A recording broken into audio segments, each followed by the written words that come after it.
আজ ঐতিহাসিক 7ই মার্চ। আজকে 2026 তারিখ। আমি আজকে আমার যারা দর্শকরা আছেন, অনুরাগীরা আছেন, তাদের জন্য দুটি অত্যন্ত রেয়ার ডকুমেন্টস আপনাদের সামনে আজকে হাজির করব। সে কারণে আমি এখানে এসেছি। কিন্তু এই ঐতিহাসিক 7ই মার্চের দিনেই এই কি এমন নথি যেটা আমাকে হাজির করতে হচ্ছে মানুষের সামনে, বলছি সে কথা।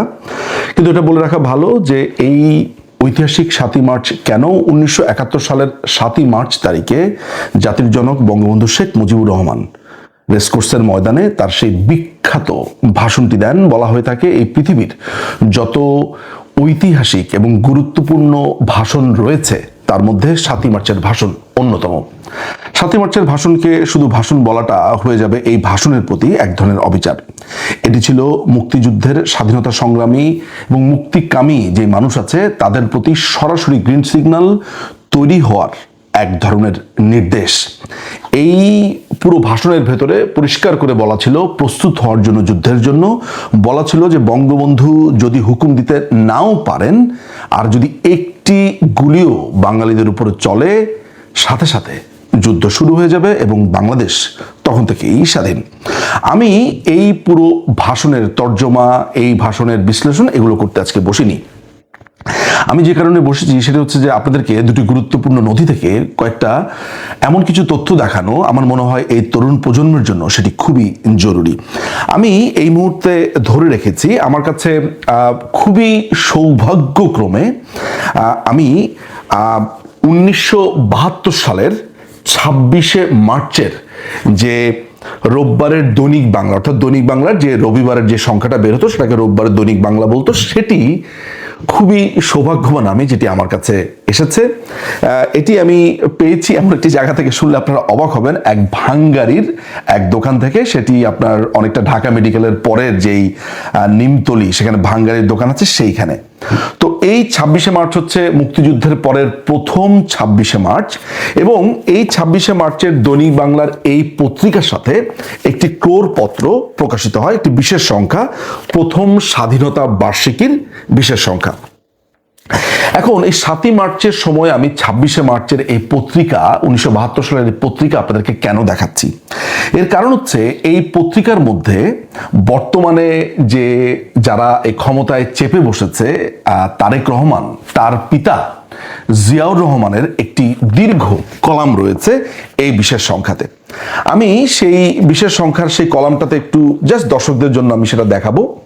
আমি সেখানে যাচ্ছি। এটা খুবই পুরাতন পত্রিকা, আপনারা দেখতে পাবেন এখানে এমন পত্রিকা যে একটু এদিক সেদিক করলে এটা ভেঙে পড়ে যাবে। দেখুন, এই পত্রিকাতে জিয়াউর রহমানের একটি কলাম দেখা যাচ্ছে, একটি জাতির জন্ম। তুমি যদি একটু ক্লোজ করে দেখাও, একটি জাতির জন্ম আপনারা নিশ্চয়ই দেখতে পেয়েছেন। এখানে জিয়াউর রহমান এবং তার স্ত্রী, তার পুত্র, তাদের ছবি রয়েছে, এবং বর্তমানে যিনি আসলে প্রধানমন্ত্রী হিসেবে চেপে বসেছেন বাংলাদেশে, তারও ছবি দেখা যাচ্ছে। সোজা কথা হচ্ছে যে এটা ফ্যামিলি ফটো, এবং এখানে একটি লেখা রয়েছে একটি জাতির জন্ম। সে সময় জিয়াউর রহমান কর্নেল ছিলেন। এই লেখাতে কি আছে সেটা আমি বলছি। এই বড় লেখা থেকে আমি এটা যদি করতে যাই, এই পত্রিকা ড্যামেজ হয়ে যেতে পারে। জাস্ট আমি দেখিয়ে দিলাম। এই পত্রিকাটা আমি এখানে রাখছি। এই লেখাটাই 1974 সালের এই বিচিত্রা পত্রিকাতে আবার পুনঃপ্রকাশিত হয়। এই পত্রিকার কন্ডিশনটা এই পত্রিকার থেকে অনেক ভালো, এই ম্যাগাজিনের কন্ডিশন। ফলে আমি এই ম্যাগাজিন থেকে কিছু অংশ একটু পাঠকদের জন্য পড়ে শোনাবো। আমার মনে হয় এই আলোচনার পর যারা তরুণ প্রজন্ম, আমি আসলে এই কথাগুলো বলছি এখনকার যারা একেবারে নবীন প্রজন্ম আছে, যারা বড় হচ্ছে, যারা ইতিহাস জানতে চায়, শুধুমাত্র তাদের জন্য। যারা ইতিমধ্যেই ইতিহাস পেরিয়ে এসেছেন, এই আলোচনা বছরের পর বছর শুনেছেন, একটু ক্লান্তও বটে, আমি তাদের জন্য বলছি না, দরকারও নেই তাদের জন্য। আমি মনে হয় হাতে কলমে নবীনদেরকে একটু বলা আমার প্রয়োজন। প্রিয় নবীনরা, আপনাদেরকে এটা বলছি যে এই যে জিয়াউর রহমান একটি জাতির জন্ম নামে এই কলামটা লিখেছিলেন, সেটি আবার পুনঃপ্রকাশিত ছিল 1974 সালে 26শে মার্চের বিশেষ সংখ্যায়। তো আমি এখন আপনাদেরকে অল্প বিস্তর একটু পড়ে শোনাতে চাই যে আসলে কি বলেছিলেন তিনি তার এই কলামে। দেখুন, এই কলামটা আবার ওই পুরোটা, এটা একটা বিশাল কলাম ছিল, সেটি আবার এখানে প্রকাশিত হয়েছে। আমি একটু পড়ে শোনাবো। সেখানে প্রথমে এই প্যারাটা একটু পড়ে শোনাই। 7ই মার্চ রেসকোর্স ময়দানে জিয়াউর রহমান লিখছে, 7ই মার্চ রেসকোর্স ময়দানে বঙ্গবন্ধুর ঐতিহাসিক ঘোষণা আমাদের কাছে এক গ্রিন সিগন্যাল বলে মনে হলো। আমরা আমাদের পরিকল্পনাকে চূড়ান্ত রূপ দিলাম, কিন্তু তৃতীয় কোনো ব্যক্তিকে তা জানালাম না। বাঙালি ও পাকিস্তানি সৈনিকদের মাঝেও উত্তেজনা চরমে উঠেছিল। দেখুন, জিয়াউর রহমান পরিষ্কার করে তার কলামে লিখেছে 7ই মার্চের ভাষণ তাদের জন্য গ্রিন সিগন্যাল ছিল। গ্রিন সিগন্যাল কিসের জন্য ছিল? স্বাধীনতার জন্য প্রস্তুতির, স্বাধীনতার ঘোষণা। এখানে আরেকটা ভেরি ইন্টারেস্টিং একটা কনফেশন আছে বা লেখা আছে। ওই সময় তো আসলে জিয়াউর রহমান জানতেন না যে তাকে নিয়ে এই ধরনের ব্যবসা বাণিজ্য হবে, তাকে স্বাধীনতার ঘোষক বানিয়ে দেওয়া হবে। ফলে তিনি অকপটে লিখেছিলেন তিনি আসলে 25শে মার্চ দিবাগত রাত্রে এবং 26শে মার্চ কোথায় ছিলেন সেখানে উনি পরিষ্কার করে লিখেছেন। দেখুন এখানে কি লিখেছেন। তিনি বলেছেন, তারপর এলো সেই কালো রাত, 25শে ও 26শে মার্চের মধ্যবর্তী কালো রাত।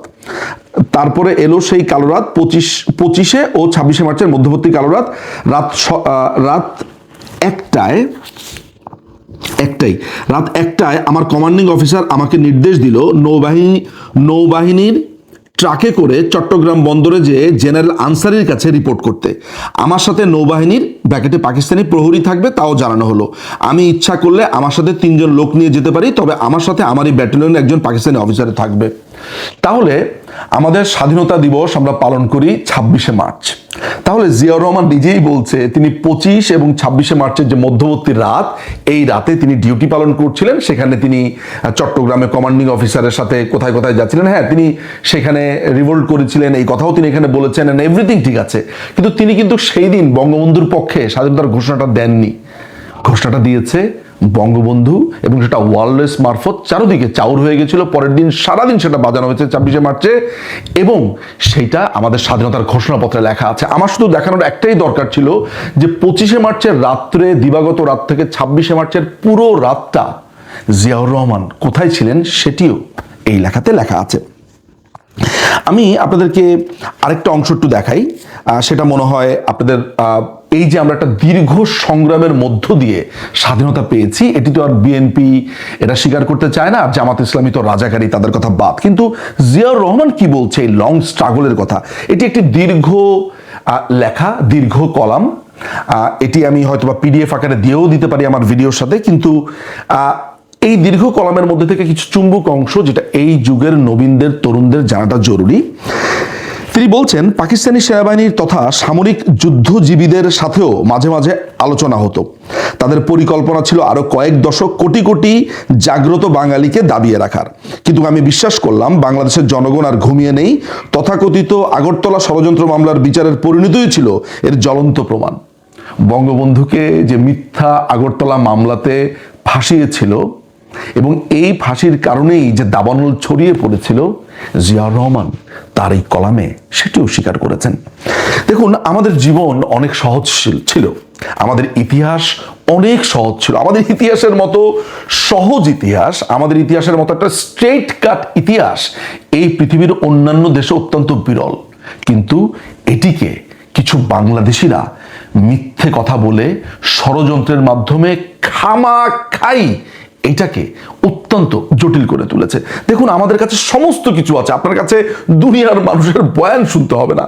খোদ জিয়াউর রহমানের নিজের লেখা আপনাদেরকে দেখালাম, খোদ জিয়াউর রহমানের নিজের লেখা আপনাদেরকে বের করে যখন দেখালাম, এই যে একটি জাতির জন্ম, এবং আপনারা মূল পত্রিকা থেকেও দেখালাম, আমার মনে হয় জিয়াউর রহমান নিজে বলার পর, নিজে লেখার পর, এই 7ই মার্চ নিয়ে, 26শে মার্চ নিয়ে কোনো তরুণদের, কোনো কিশোরদের যারা ইতিহাস শিখতে চান, তাদের মধ্যে অন্তত পক্ষে আর কোনো কনফিউশন থাকা উচিত না।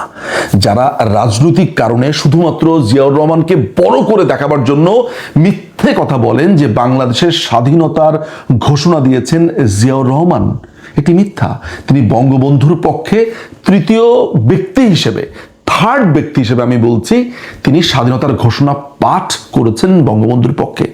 স্বাধীনতার ঘোষণা যে বঙ্গবন্ধু দিয়েছেন আমাদের সবচেয়ে সবচাইতে গুরুত্বপূর্ণ যে ডকুমেন্টস স্বাধীনতার ঘোষণাপত্র সেখানেই উল্লেখ করা আছে। এবং মজার ব্যাপার হচ্ছে এই যে এনসিপির টোকাইরা আছে তারা যে জুলাই সনদ বলছে, সেই জুলাই সনদের মধ্যে আমাদের স্বাধীনতার ঘোষণাপত্রকে একটি আকর গ্রন্থ হিসেবে অ্যাটলিস্ট সেখানে তারাও সেই মর্যাদাটা দিয়েছে।